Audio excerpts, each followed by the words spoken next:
వైకుంఠ ఏకాదశి ఉత్సవాలు ఈ సంవత్సరం డిసెంబర్ లాస్ట్ కల్లా అయిపోతున్నాయి. దాదాపు వైకుంఠ ఏకాదశి మనకు డిసెంబర్ 20వ తారీఖు నుంచి ప్రారంభమవుతుంది.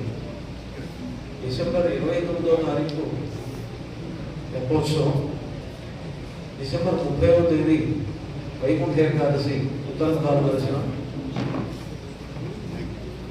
30వ తారీఖు నుంచి ప్రారంభమై రాపత్తుత్సవాలు, అవి 9వ తారీఖు వరకు ఆ రాపత్తుత్సవాలు పూర్తయిపోతాయి.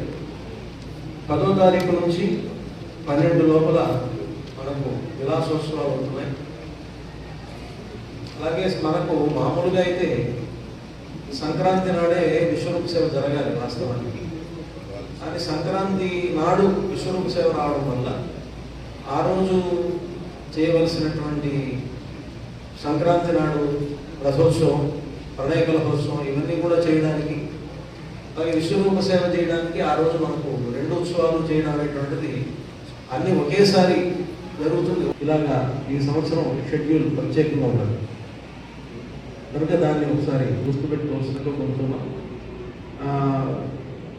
గతంలో లాగానే వైభవంగా వైకుంఠ ఏకాదశి ఉత్సవాలు అటు వైదికంగాను ఇటు చేయవలసినటువంటి ఏర్పాట్లలో దేవస్థానం చాలా వైభవంగానే ఏర్పాట్లు చేస్తుంది అని మనం చేయాలి అని కోరుతూ చేస్తుంది అని కూడా మీరు చెప్తూ